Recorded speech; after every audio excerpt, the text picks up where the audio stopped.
In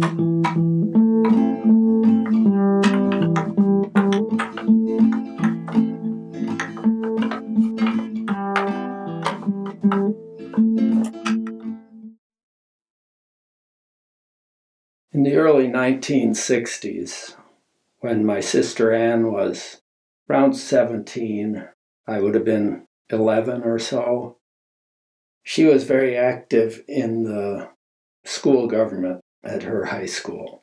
I think she was vice president of the student council. The student council didn't have much to do in that high school, as it doesn't in real terms in much of any high school. It's a kind of mock government to make kids feel important and popular, to give kids a sense of how government maybe works at some later stage. People who maybe are going to be driven to go into politics for some mysterious reason later in their lives are probably driven to the student council when they're 17 or so. Now, my sister never did go into politics, and maybe it's a pity, because she's always been a good person. Now, student councils are always trying to raise money for one little cause or another, to give a class gift to the school, something or other. That happened in my high school too, when I was a junior or senior. So her student council, when she was, I think, a senior at Ithaca High in Ithaca, New York, felt a pressing need to raise some money.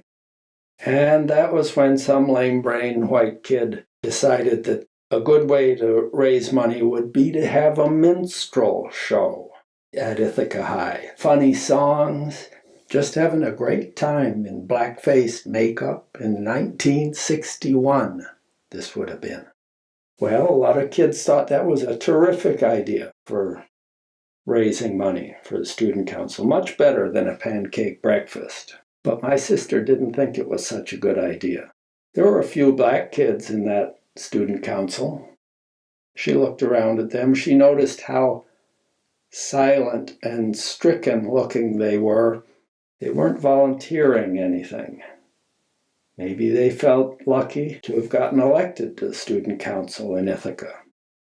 But they weren't saying anything. Other white kids were going on about what a great idea this minstrel show would be. They could think of all kinds of embellishments and blah, blah, blah. And then my sister got up and said, "I know you mean well with this, but it's a terrible idea. It would make all the kids who are not white in this school feel terrible." The other kids in the student council, the other white kids, looked at her and said, "Oh, Ann, you're being silly. This wouldn't hurt anyone's feelings. We're not racist. This wouldn't be to make people feel bad." The bus boycott in Montgomery had taken place, and we in the North tended to think that all the problems of racism were in the South someplace. Those Southern racists who were so terrible and weren't letting black people ride in the front of the bus in Montgomery, Alabama. Those terrible racist white people in the South who had drinking fountains for colored people, drinking fountains for white people. Now, I had seen these drinking fountains myself when we'd made a trip to North Carolina. Not South Carolina, North Carolina, when I was 8 years old. So that would have been around 1957, which I believe was the same year as the Montgomery bus boycott. Medgar Evers was still alive in those days. He hadn't been gunned down by a white racist in Mississippi yet, but plenty was going on in the South. Plenty was going on in the North, too. White kids in liberal towns like Ithaca, New York. Ithaca was actually considered part of Appalachia. It was a poor area in the southern tier of New York.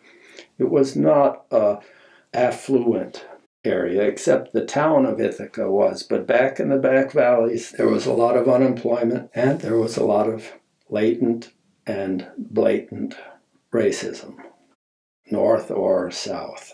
This was America. built on slavery, built on how effectively we could kill off the Native American population. We were built on racism, made of racism. My sister Ann got up and said what she said. And she thought this would talk some sense to her classmates, her peers who had had this terrible idea. What had they seen? Step and Fetch It? Had they listened to Amos and Andy at home on the radio, as we had in our house?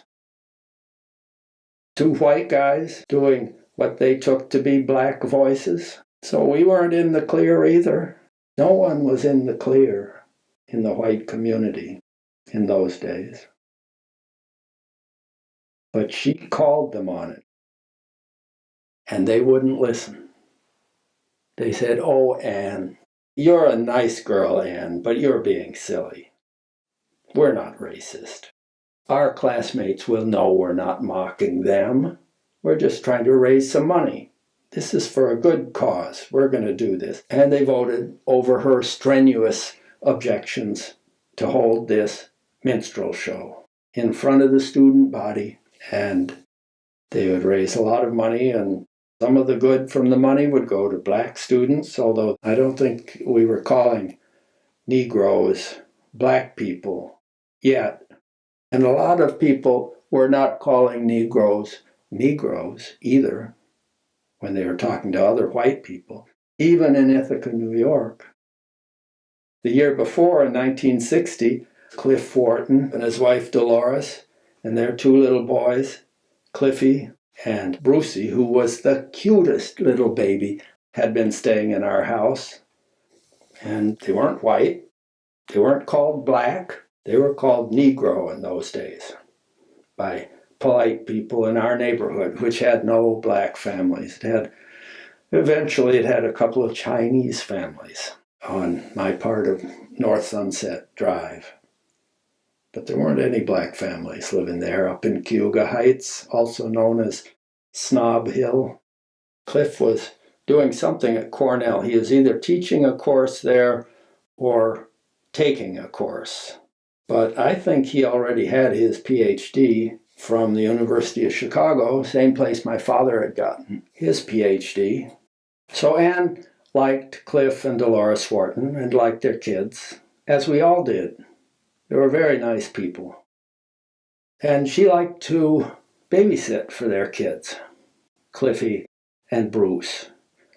One day she was alone in the house with just the Wharton kids when her boyfriend Mike stopped by with a friend of his, a kid he had gotten to know when he'd been in the parochial system in downtown Ithaca, when he'd been in junior high. Now they were all in high school together, in the one high school together, these three. This guy was an Italian from downtown Ithaca, and he and Mike had stayed friends partly because they were both on the wrestling team at the high school. Anyway, they rang the bell, and Ann came to the door holding little Brucey in her arms. Little Brucey, the most jolly, chuckling baby you'd ever come across. He made everyone smile. He made everyone laugh. She stood in the doorway holding the little kid. He was 2 or less at the time. They spoke for a few minutes, and then they took off. They left and went back inside. And Mike told her later that when he and his friend were alone again together, the kid said to him, "Who was that Negro baby she had in her arms?" Only he didn't say Negro. He was upset. He was irritated. He was very surprised by this situation. He didn't like it. Ann Mosher was supposed to be a nice girl. What was she doing holding this black baby? When her classmates and fellow student council members voted over her objection to say yes, they would have their minstrel show to raise the money, Ann burst into tears. She was terribly frustrated that they would be so blind. How could they possibly think that a minstrel show was not a nasty thing to do? And yet they claimed that they couldn't see that at all. And and that she was being silly and too sensitive. After the meeting of student council for that day, she went to the choir director at the high school, a very nice man named Vito E. Mason. Vito Mason. He was the choir director at Ithaca High, and he was the choir director at our church, the Presbyterian Church in downtown Ithaca. A good choir director, a good man. She went to him at his office and unburdened herself. She said, "Mr. Mason, I can't understand why they're going ahead with this plan to do this terrible thing. They don't seem to realize how painful something like this could be to their classmates and friends." He said, "Anne, I can't understand how they'd do such a thing either. You did exactly the right thing to speak out against this. I'll see what I can do." And he went back home that night and he made some phone calls around town because he knew choir directors at other churches. Now, maybe the schools weren't segregated in Ithaca, but the parts of town were. De facto segregation. There were black parts of town, there were mostly white parts of town. Not by law, but by reality. Anyway, Vito Mason made some calls to the choir directors at black churches in Ithaca. He made calls to choir directors at white churches. And he told them what Anne had told him. He said, "Now what I recommend we all do is call the principal of the high school." There was only one high school in Ithaca. So all these choir directors did call the principal of Ithaca High. Their combined weight put the kibosh on this minstrel show. The blackface show, mocking all non-white people, was not held. Anne had prevailed. Anne and her tears and her broken heart when she'd gone to Mr. Mason. And she told me many years later about a very heartening episode that came decades after this incident of the student council meeting, when she'd gone to a high school reunion 20 or 30 or 40 years later. One student who'd been in the student council that year, a black kid who was a big, burly kid, and he'd been a star of Ithaca High's football team in those student days. He said, "You know, Anne, I've always felt a very deep gratitude to you for being so brave back then at that student council meeting, and for going to Mr. Mason for his opposition to what was such a stupid, mean-hearted idea. These kids who didn't realize the racism down deep that was behind that, but you realized it.